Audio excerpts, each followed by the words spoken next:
হিন্দু ধর্মে প্রতিদিন প্রতিটি বাড়িতে পূজা করা হয় এবং ঈশ্বরের সামনে প্রদীপ জ্বালানো হয়। শাস্ত্র মতে প্রদীপ প্রজ্বলিত না করলে কোনো পুজোই সম্পন্ন হয় না এবং স্বাভাবিকভাবেই পুজোর ফলাফলও পাওয়া যায় না। আবার বাস্তুশাস্ত্র অনুযায়ী বাড়িতে নিয়মিত প্রদীপ জ্বালালে পরিবারে সুখ সমৃদ্ধি বজায় থাকে। এর ফলে ধনদেবী লক্ষ্মী প্রসন্ন হন। মনে করা হয় এই প্রদীপ জ্বালালে সমস্ত ধরনের নেতিবাচক শক্তির প্রভাব সমাপ্ত হয়। আবার বাড়ির প্রবেশদ্বারে প্রদীপ জ্বালালে রাহুর দুষ্প্রভাব দূর হয় এবং সন্ধ্যাবেলা প্রবেশদ্বারে প্রদীপ জ্বালালে লক্ষ্মীর আগমন সুনিশ্চিত হয়। এর ফলে পরিবারে সুখ সমৃদ্ধি বজায় থাকে। শাস্ত্র অনুযায়ী দেবদেবীরা সন্ধ্যায় ভ্রমণে যান, আর প্রবেশদ্বারে প্রদীপ রেখে দেবদেবীরা আপনার বাড়িতে প্রবেশ করেন, তাই তাদের জন্য প্রদীপ জ্বালানো হয়।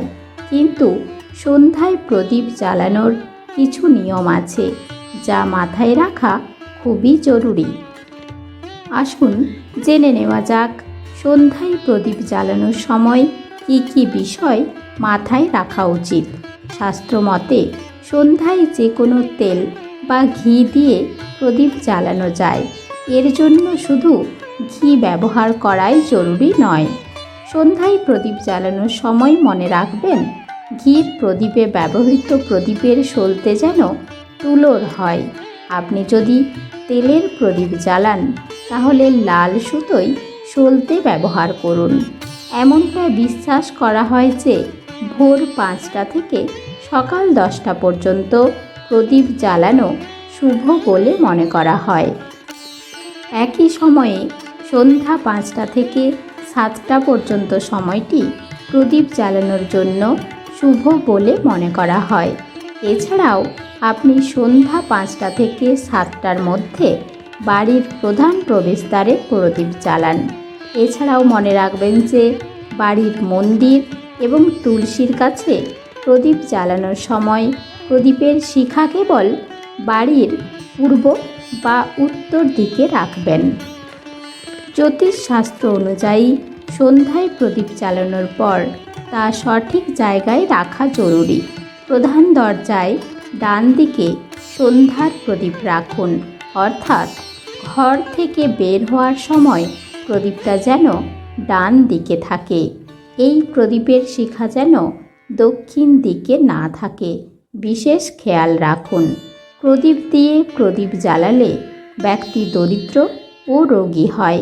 দক্ষিণ দিকে মুখ করে প্রদীপ রাখা উচিত নয়। দেবদেবীর বাম দিকে প্রদীপ রাখা উচিত। প্রদীপ দিয়ে ধূপকাঠি জ্বালালেও তা দারিদ্র্যের কারণ হয়ে যায়। প্রদীপ জ্বালানোর ধর্মীয় উপকারিতার পাশাপাশি বৈজ্ঞানিক উপকারিতাও রয়েছে। বিজ্ঞানের মতে বাতি জ্বালালে চারপাশের জীবাণু ধ্বংস হয় এবং পরিবেশ বিশুদ্ধ হয়। অশ্বত্থ গাছের নিচেও প্রদীপ জ্বালানো অত্যন্ত শুভ বলে মনে করা হয়।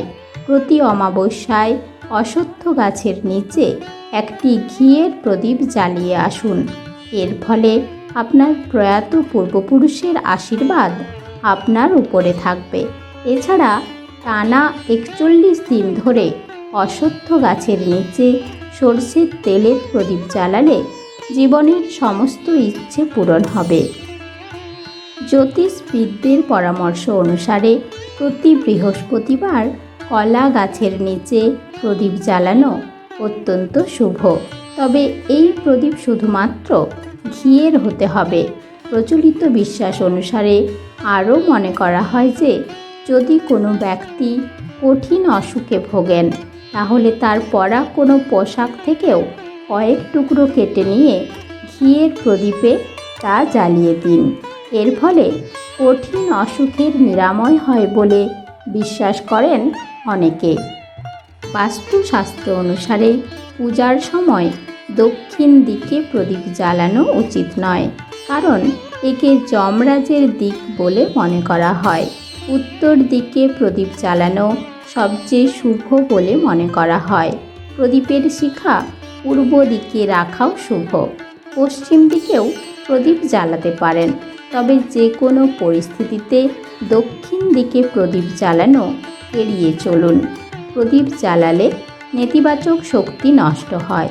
শুধু তাই নয়, এটি ঘর থেকে বাস্তু দোষ দূর করে।